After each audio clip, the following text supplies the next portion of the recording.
Nah, kali ini kita akan membahas tentang perpindahan panas atau kalor. Pembahasan ini sebelumnya sudah kalian catat di buku IPA kalian. Nah, jadi peristiwa panas itu sebetulnya bisa berpindah dari sumber panasnya ke benda yang ada di dekatnya atau benda yang melekat pada sumber panas tersebut. Entah itu dari matahari ataupun dari api.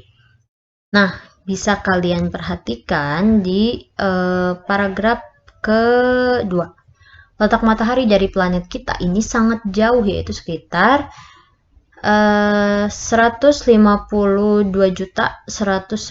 kilometer. Panas dari matahari dapat berpindah atau merambat ke planet kita sehingga kita dapat merasakan hangatnya sinar matahari. Kita juga bisa menjemur baju ya. Terus kita bisa mengeringkan padi dan lain sebagainya. Itu karena adanya sumber panas utama yaitu matahari. Nah, yang kedua di paragraf ketiga bisa kalian baca juga, benda yang bersuhu tinggi ke benda yang bersuhu rendah itu bisa berpindah panasnya. Jadi yang suhu tinggi bisa mempengaruhi benda yang bersuhu rendah. Terus gimana cara perpindahannya? Nah, di situ ada 3 cara. Yang pertama konduksi, yang kedua konveksi, dan yang terakhir adalah radiasi. Cara perpindahan melalui konduksi, contohnya adalah panci logam yang terkena panas. Jadi jika panci disimpan di atas kompor, kena api, itu pancinya akan terasa panas. Nah, itu adalah contoh konduksi. Yang kedua, konveksi, itu perpindahan panasnya disertai dengan perpindahan bagian zat perantaranya. Misalnya nih, air panas. Kita nyimpen air di atas panci. Kemudian menyalakan kompor. Nah, si kompor mengeluarkan api. Jadi sumber panasnya kan api. Tapi airnya bisa mendidih. Kenapa bisa mendidih? Karena panci tersebut juga ikut panas. Nah, itu contoh konveksi. Jadi panasnya si air yang mendidih ini bukan hanya karena ada api, tapi juga ada perantara dari api tersebut, yaitu panasnya si panci yang logam. Kemudian ada contoh radiasi. Contoh radiasi adalah pancaran yang tidak membutuhkan zat perantara. Itu contohnya bisa langsung dari sinar matahari yang datang ke bumi, bisa juga karena kita berada di dekat api begitu. Itu contoh radiasi. Jadi panasnya langsung gitu ke kita. Nggak ada perantara terlebih dahulu, terus nggak menggunakan benda-benda yang berbahan logam begitu. Nah, kemarin kalian sudah mempraktikkan contoh konduksi. Nah, di sini contoh konduksi.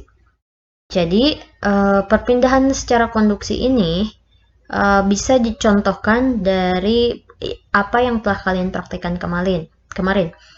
Jadi, air panas dituang ke gelas, kemudian disimpan sendok. Sendoknya sendok yang berbahan logam, karena kalau sendok berbahan plastik itu nggak akan menghantarkan panas. Nah, sendok berbahan logam itu jika dipegang, karena sendoknya udah nyelup ya ke air panas, terus sendoknya dipegang dalam waktu beberapa menit, nanti panasnya juga akan sampai ke kita. Kenapa? Karena sendok tadi sudah si panas air mendidih sudah pindah ke panasnya ke suhu yang sendok tadi. Jadi sendoknya panas. Nah, proses tersebut disebut proses konduksi karena proses perpindahan panasnya itu melalui bahan logam. Nah, itu contoh konduksi. ada pula contoh konveksi. Nah, ini perpindahan panas atau kalor secara konveksi. Jadi, perpindahan panas atau kalornya itu karena disertai juga perpindahan zat perantaranya. Yang tadi udah dikatakan ya. Jadi, contohnya bisa juga dari air yang mendidih. Itu air mendidih panas akibat dari adanya api. Tapi api tersebut juga membuat panas si panci logam, makanya airnya bisa mendidih. Kalau pancinya kalau alat wadah si airnya itu tidak berbahan logam, itu kemungkinan airnya tidak akan mendidih begitu. Nah, contoh lainnya nih bisa umpamanya. Jadi contoh perumpamaan dari perpindahan konveksi ini adalah kalian mau memindahkan buku, misalkan dari perpustakaan, mau memindahkan buku dari perpustakaan ke kelas.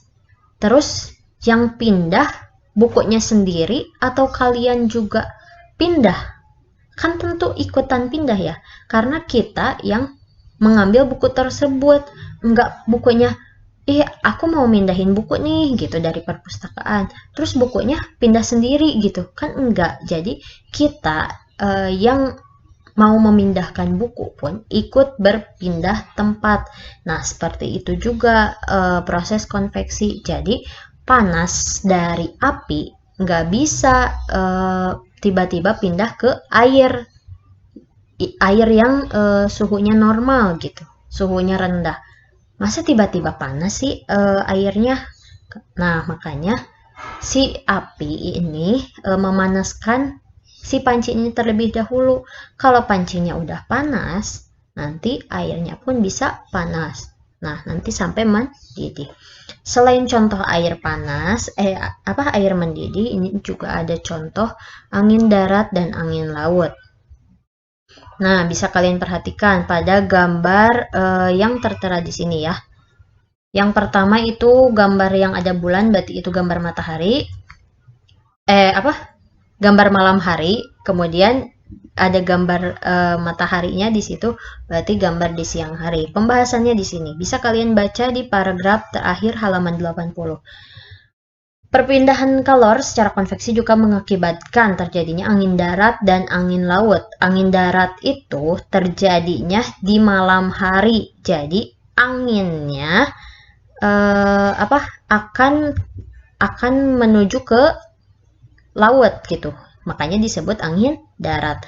Nah, angin darat ini kenapa terjadi di malam hari? Karena angin yang suhu yang ada di udara itu lebih cepat dingin dibandingkan suhu yang ada di laut. Kemudian suhu yang ada di lautnya akan naik.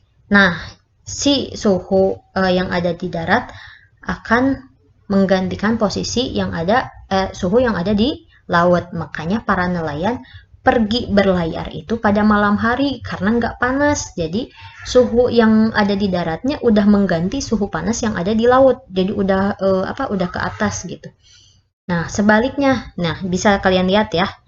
Tuh, jadi di gambar tersebut arah panahnya dari darat ke laut terus ke atas. Nah, itu angin darat karena anginnya berasal dari darat. Yang kedua, ada angin laut. Angin laut itu terjadinya di malam hari. Jadi kalau angin laut bukan di malam hari, maaf, di siang hari. Jadi kalau angin laut karena udara yang di laut malam-malamnya udah dingin nih malam-malam. Jadi kalau di darat kan lebih cepat panas, kalau di laut lebih lambat panas. Terus tadi di angin darat, di darat itu lebih cepat dingin, di laut kan agak lambat. Nah, ini kebalikannya kalau angin laut. Jadi karena di darat lebih cepat panas, terus di laut lebih lambat panasnya, makanya para nelayan tuh pulang dari berlayar itu pada pagi hari. Jadi si udara di darat yang panas itu akan naik terlebih dahulu dan digantikan dengan udara yang ada di laut. gitu. Nah, bisa kalian perhatikan pada gambarnya. Jadi pertama angin dari daratnya naik ke atas. Nah, kemudian angin dari laut itu akan berpindah menggantikan angin di darat yang panas tadi. Nah, barulah si nelayan tuh pulang. Nah, begitu contoh lainnya. Terus ada contoh lain lagi dari konveksi, yaitu penggunaan cerobong asap. Atau kalau di rumah kalian biasanya ada ventilasi udara atau jendela ya yang ada di udara. Itu contohnya, jadi udara yang ada di ruangan kita itu akan digantikan dari udara yang ada di luar ruangan. Nah, jadi bersirkulasi, jadi muter aja gitu. Menggantikan gitu. Itu contoh konveksi. Nah, di sini sebetulnya ada praktek juga untuk perpindahan panas secara konveksi. Kalian cukup menyiapkan air panas, es batu, terus air matang yang suhu ruang, air biasa gitu ya, air biasa, air yang suhunya normal. Kemudian kantong plastik ukuran kecil, satu buah karet gelang dan pewarna makanan. Nanti kalian bisa tahu dari praktek ini, kalian bisa tahu bagaimana sebetulnya proses perpindahan panas secara konveksi.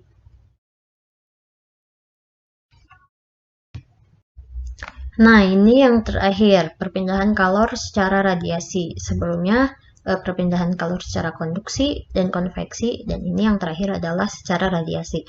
Perpindahan kalor secara radiasi ini, kalau tadi konduksi itu melalui bahan yang benda yang berbahan logam, kemudian konveksi itu panasnya harus melalui perantaranya terlebih dahulu. Nah, kalau radiasi ini bisa langsung sampai panasnya, tidak perlu perantara terlebih dahulu. Nah, contohnya adalah sinar matahari yang langsung menyorot ke bumi. Kalian bisa merasakan jika ada sinar matahari, misalkan kalian keluar rumah jam 12 siang, terus sinar matahari sedang berada di tengah-tengah, sedang betul-betul menyorot ke bumi gitu. Terus kalian keluar rumah tuh, diam aja beberapa menit. Jangan sampai berjam-jam, beberapa menit aja, 2 menit. Nah, itu kalian akan mengalami panas secara langsung dari sinar matahari tersebut. Nah, itu yang dinamakan radiasi. Jadi panasnya langsung tanpa perantara. Kalian juga di sini juga ada contoh contoh radiasi. Nah, contoh lain radiasi ini adalah panas dari api unggun. Jadi, kalau kalian lagi camping, lagi di gunung, biasanya membuat api unggun karena di sana kedinginan kan, suhu yang ada di sana lebih rendah, makanya sering membuat api unggun. Nah, api unggun itu tujuannya untuk menghangatkan tubuh yang ada, kalor yang ada pada diri kita atau panas yang ada pada diri kita. Nah, api dari si api unggun ini bisa langsung sampai kepada tubuh kita. Nah, itu juga disebut contoh radiasi.